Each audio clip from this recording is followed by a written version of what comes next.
Shalom teman-teman semua yang ada di rumah yang sedang menyaksikan ibadah online kita pada malam hari ini. Selamat malam dan selamat bergabung dalam ibadah online kita Pemuda Lingkungan 7 Jemaat Penielo Bobo. Puji dan syukur patut kita panjatkan kehadirat Tuhan karena pada malam hari ini kita semua masih diberi kesempatan yang luar biasa untuk kita bisa beribadah bersama-sama. Walaupun ibadah kita masih secara online, tapi saya percaya teman-teman semua yang ada di rumah dipenuhi dengan sukacita yang luar biasa. Untuk itu mengawali ibadah kita, saya mengajak teman-teman semua untuk dengan semangat kita angkat pujian Tiba Saatnya.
Baik teman-teman, mari kita satu hati, kita berdoa.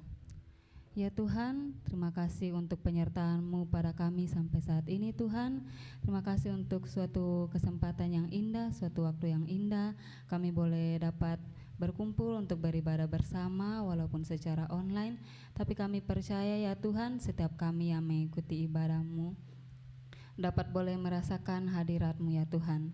Biarlah ya Bapa, kami boleh terus memuji dan memuliakan nama-Mu dengan hati yang bersukacita. Ibadah kami dari awal, pertengahan, hingga akhir Tuhan, kami taruh ke dalam tangan kasih-Mu Tuhan. Ini doa dan permohonan kami dalam nama Tuhan Yesus, kami telah berdoa kepada Bapa di surga. Haleluya, amin.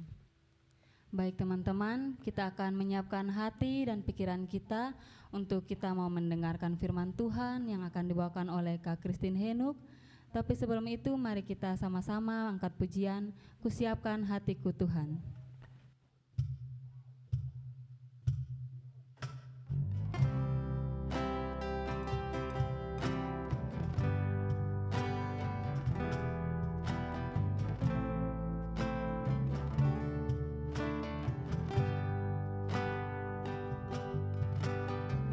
Kusiapkan hatiku Tuhan. Kusiapkan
Sebelum kita mendengar dan merenungkan firman Tuhan kita pada malam hari ini, mari kita berdoa. Kami bersyukur Tuhan untuk hari ini, untuk semua yang Tuhan buat dan beri dalam kehidupan kami. Kami bersyukur buat penyertaan dan perlindungan Tuhan bagi kami dari pagi hari hingga pada malam hari ini Tuhan. Kami bersyukur karena Tuhan masih menyertai kami dan Tuhan masih mengizinkan kami untuk kami boleh beribadah bersama walaupun secara online. Bapa dalam kerajaan surga, sekarang tiba saatnya kami untuk merenungkan akan kebenaran firman-Mu. Tapi sebelum itu kami mohon Engkau memberkati setiap kami, baik yang menyampaikan maupun yang mendengar, agar kiranya kami boleh mampu melakukan setiap firman-Mu dalam kehidupan kami hari demi hari. Ini doa dan permohonan kami Tuhan di dalam nama Anak Yesus Kristus kami berdoa. Terima kasih Tuhan. Amin. Baik, shalom teman-teman. Firman Tuhan kita pada malam hari ini terambil dari kitab Rut pasal 4 ayatnya yang pertama sampai ayat 17. Saya akan membacakannya bagi kita semua. Rut 4 ayat 1 sampai 17. Rut menjadi istri Boas. Boas telah pergi ke pintu gerbang dan duduk di sana. Kebetulan lewatlah penebus yang disebutkan Boas itu. Lalu berkatalah Boas, "Hai saudara, datanglah dahulu kemari, duduklah di sini." Maka datanglah ia, lalu duduk. Kemudian dipilihnyalah 10 orang dari para tua-tua kota itu dan berkata, "Duduklah kamu di sini." Maka duduklah mereka. Lalu berkatalah ia kepada penebus itu, "Tanah milik kepunyaan saudara kita Elimelek hendak dijual oleh Naomi yang telah pulang dari daerah Moab. Jadi pikirku, baik juga hal itu kusampaikan kepadamu sebagai berikut. Belilah tanah itu di depan orang-orang yang duduk di sini dan di depan para tua-tua bangsa kita. Jika engkau mau menebusnya, tebuslah. Tetapi jika engkau tidak mau menebusnya, beritahukanlah kepadaku supaya aku tahu, sebab tidak ada orang yang dapat menebusnya kecuali engkau, dan sesudah engkau, aku." Lalu berkatalah ia, "Aku akan menebusnya." Tetapi kata Boas, "Pada waktu engkau membeli tanah itu dari tangan Naomi, engkau memperoleh Rut juga, perempuan Moab, istri orang yang telah mati itu, untuk menegakkan nama orang itu di atas milik pusakanya." Lalu berkatalah penebus itu, "Jika demikian, aku ini tidak dapat menebusnya, sebab aku akan merusakkan milik pusakaku sendiri. Aku mengharap engkau menebus apa yang seharusnya aku tebus, sebab aku tidak dapat menebusnya." Beginilah kebiasaan dahulu di Israel dalam hal menebus dan menukar. Setiap kali orang hendak menguatkan sesuatu perkara, maka yang seorang menanggalkan kasutnya sebelah dan memberikannya kepada yang lain. Demikianlah caranya orang mensahkan perkara di Israel. Lalu penebus itu berkata kepada Boas, "Engkau saja yang membelinya," dan ditanggalkannyalah kasutnya. Kemudian berkatalah Boas kepada para tua-tua dan kepada semua orang di situ, "Kamulah pada hari ini menjadi saksi bahwa segala milik Elimelek dan segala milik Kilion dan Mahlon aku beli dari tangan Naomi. Juga Rut, perempuan Moab itu, istri Mahlon, aku peroleh menjadi istriku untuk menegakkan nama orang yang telah mati itu di atas milik pusakanya.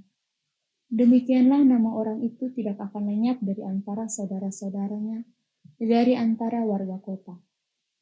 Kamulah pada hari ini menjadi saksi."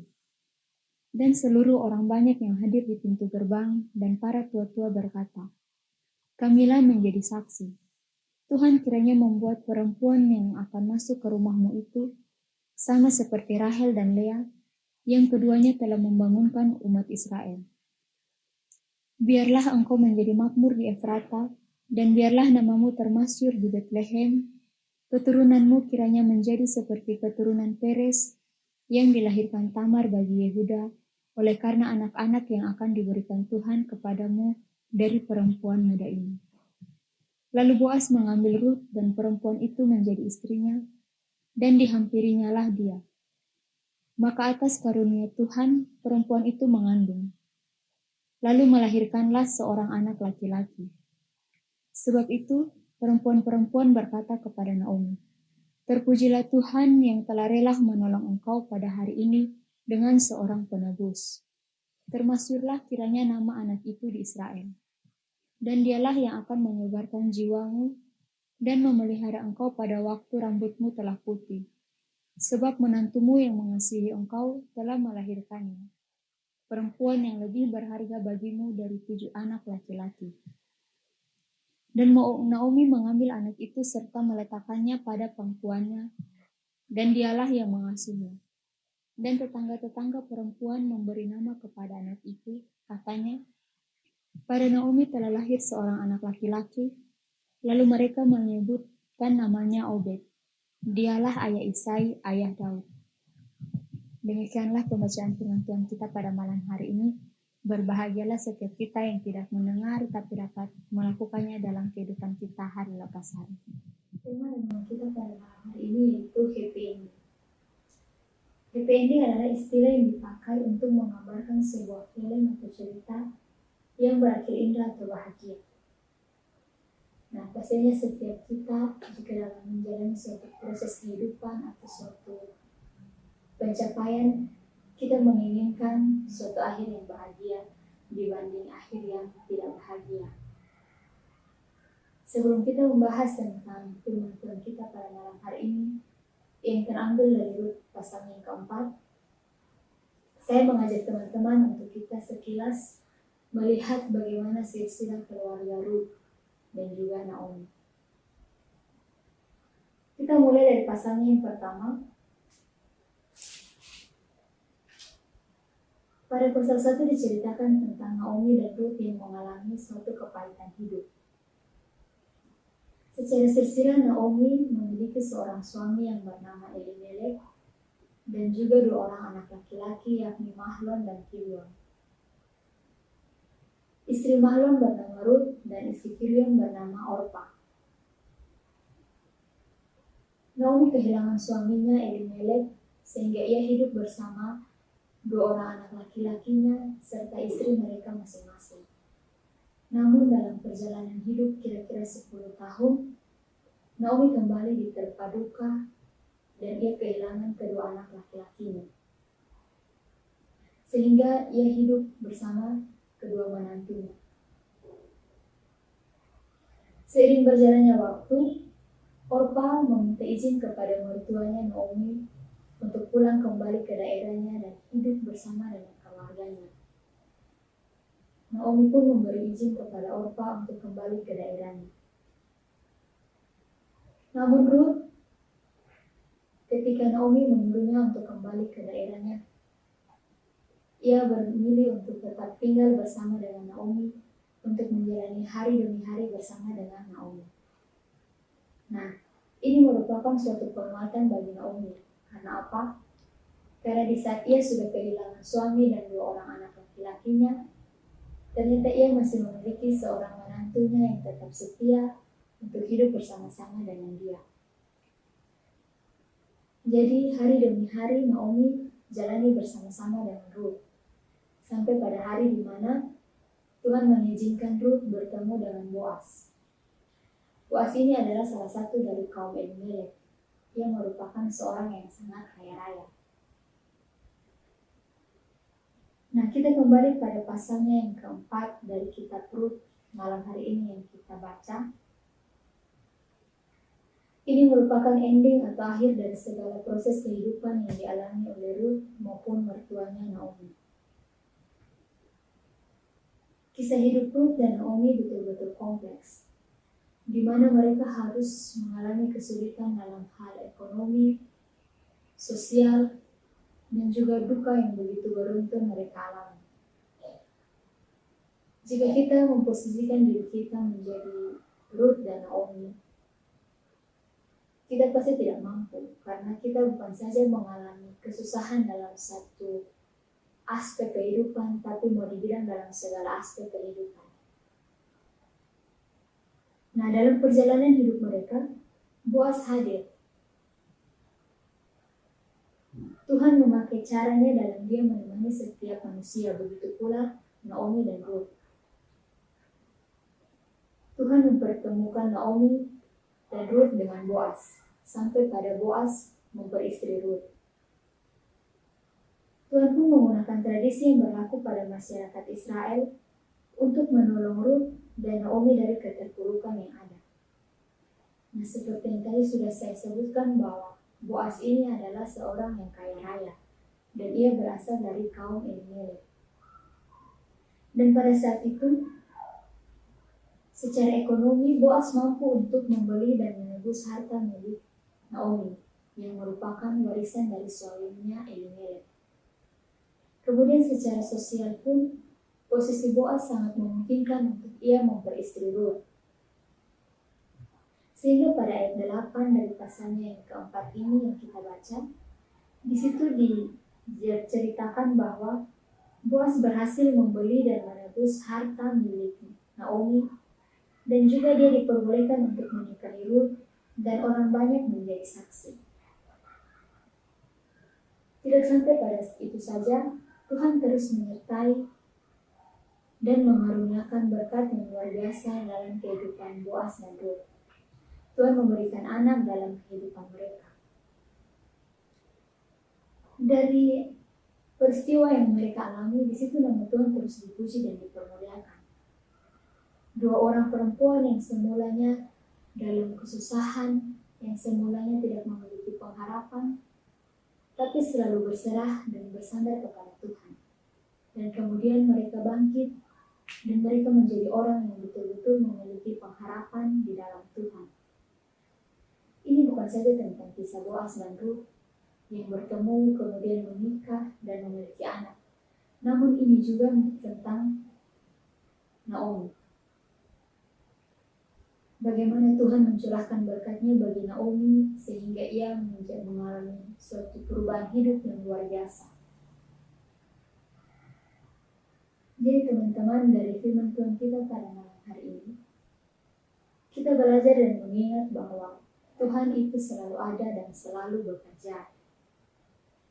Entah dalam pergumulan keluarga, pergumulan kesehatan, pergumulan mencari pekerjaan, pergumulan studi, pasangan hidup, ataupun yang tengah dialami bangsa kita pada saat ini terkait virus COVID-19. Pasti selalu muncul pertanyaan dalam kehidupan kita atau dalam diri kita, di mana Tuhan? Tapi satu hal yang perlu kita tanam dalam diri kita, bahwa hidup kadang memang sulit, tapi Tuhan ada. Dan sesulit apapun itu, Tuhan bekerja. Dan apapun yang kita jalani atau yang kita gumuli, semuanya akan menjadi dan membawa kita kepada akhir yang bahagia jika kita berjalan bersama-sama dengan Tuhan. Seperti firman Tuhan kita pada malam hari ini. Dari kisah Ruth dan Naomi, terkhususnya Ruth, walaupun dalam menjalani kehidupannya ia banyak mengalami perjalanan yang tidak mulus-mulus saja, ia banyak mengalami hal sedih, banyak mengalami suka dan duka, tapi Tuhan selalu ada dan Tuhan selalu beserta. Itu juga kembali kepada kehidupan kita. Dalam kita menjalani suatu proses kehidupan atau suatu perjalanan hidup yang luar biasa, apakah yang kita lakukan dan dengan siapakah kita berjalan? Kita belajar dari firman Tuhan pada malam hari ini. Ruth memiliki pengharapan yang di dalam Tuhan yang luar biasa, sehingga dalam perjalanan hidupnya yang begitu kompleks, Tuhan terus menyertai sehingga ia sampai pada akhir yang bahagia, akhir yang indah, akhir yang diidam-idamkan oleh semua orang. Nah, kembali kepada kita. Jika kita sabar, kita berserah dan kita percaya, maka dalam perjalanan kehidupan kita, apapun yang kita doakan pasti Tuhan beri. Ataupun serumit apapun perjalanan hidup kita, jika kita berjalan bersama Tuhan, Tuhan pasti akan membawa kita kepada akhir yang merupakan janji Tuhan kepada kita. Jadi teman-teman, dari penonton malam hari ini, marilah kita belajar untuk terus berharap kepada Tuhan, terus bersandar kepada Tuhan, dan terus bersyukur apapun yang kita alami. Karena Tuhan tidak pernah merencanakan sesuatu yang jahat dalam setiap hal buruk yang menimpa kita. Mungkin ini firman Tuhan dari saya. Shalom. Baik, terima kasih kepada Kak Christine yang telah membagikan firman Tuhan dengan kita pada malam hari ini. Tiba saatnya kita untuk bersyafaat bersama. Syafaat kita akan dipimpin oleh Kak Naomi Ora. Kepada Kak Naomi Ora, saya persilakan. Teman-teman, marilah kita bersyafaat bersama, kita berdoa. Terima kasih Tuhan Yesus Kristus, terima kasih Roh Kudus untuk segala penyertaan-Mu atas kehidupan kami dan aktivitas kami, sehingga di malam hari ini kami boleh mengikuti ibadah online kami ya Tuhan. Bapa yang di surga, di malam hari ini kami berdoa untuk teman-teman yang melayani pada malam hari ini. Tuhan Yesus memberkati kami semua dan juga teman-teman yang mengikuti ibadah pada malam hari ini. Terima kasih Tuhan Yesus Kristus. Sekarang kami berdoa untuk teman-teman yang sedang mempersiapkan diri untuk melanjutkan tes CPNS. Tuhan Yesus memberkati mereka di dalam setiap persiapan mereka ya Tuhan. Kami percaya Tuhan yang selalu memberkati mereka. Kami juga berdoa untuk teman-teman yang sedang menunggu untuk ajaran yang baru dan yang sedang mencari pekerjaan ya Tuhan. Tuhan Yesus memberkati mereka Bapa, agar apapun pekerjaan mereka, Tuhan Yesus yang akan menuntun mereka ke tempat yang Engkau kehendaki. Terima kasih Tuhan Yesus. Kami juga berdoa ya Tuhan untuk COVID-19 ya Tuhan di Indonesia, terkhususnya di NTT ya Tuhan, yang belum juga berakhir. Kami percaya ya Tuhan, Tuhan Yesus yang akan memenangkan kami dari COVID-19 ini ya Tuhan. Dan teman-teman lingkungan 7 dimanapun mereka berada ya Tuhan, Engkau yang menyertai mereka agar terhindar dari COVID-19. Terima kasih Tuhan Yesus. Kami juga saat ini berdoa untuk teman-teman yang berulang tahun kemarin. Ada Kak Grenda Jari, Bongsa Sau, Kak Efrata Suap, Kak Lia Suki, Alfa Mui, Mila Henu, Kak Willy Suki, dan Kak Jadus ya Tuhan. Kami percaya dalam penambahan umur yang baru ini, Tuhan yang memberkati mereka dalam setiap pergumulan hidup mereka. Terima kasih Tuhan Yesus. Dan saat ini ya Tuhan, kami juga berdoa untuk Kak Yudi Lado, ayah dari Kamelda Falang, dan juga Mama Mas Amalo yang sedang sakit ya Tuhan. Biarlah Engkau yang sebagai dokter untuk mereka ya Tuhan, dalam setiap proses penyembuhan. Tuhan Yesus memberkati. Terima kasih Tuhan Yesus. Kami juga berdoa untuk teman-teman yang sedang bersekolah dari rumah secara online. Tuhan Yesus memberkati mereka agar tidak terkendala apapun. Terima kasih Tuhan Yesus. Hanya ini doa syafaat kami ya Tuhan. Biarlah Engkau yang memberkati seturut dengan kehendak-Mu. Terima kasih Tuhan. Amin. Baik, terima kasih kepada Kak Naomi Ora yang telah memimpin kita dalam doa syafaat kita. Teman-teman, kita telah sampai di penghujung ibadah kita pada malam hari ini. Kita tidak perlu khawatir akan hari esok, karena hari esok punya kesusahannya masing-masing. Mari kita sama-sama mengangkat pujian, tak kutaukan hari esok. Namun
Baik teman-teman, mari kita satu hati dalam doa, kita berdoa. Tuhan Yesus, terima kasih untuk penyertaan-Mu pada kami. Dari awal ibadah kami sampai boleh berakhir dengan baik Tuhan. Kami tadi telah mendengarkan sedikit dari firman-Mu Tuhan.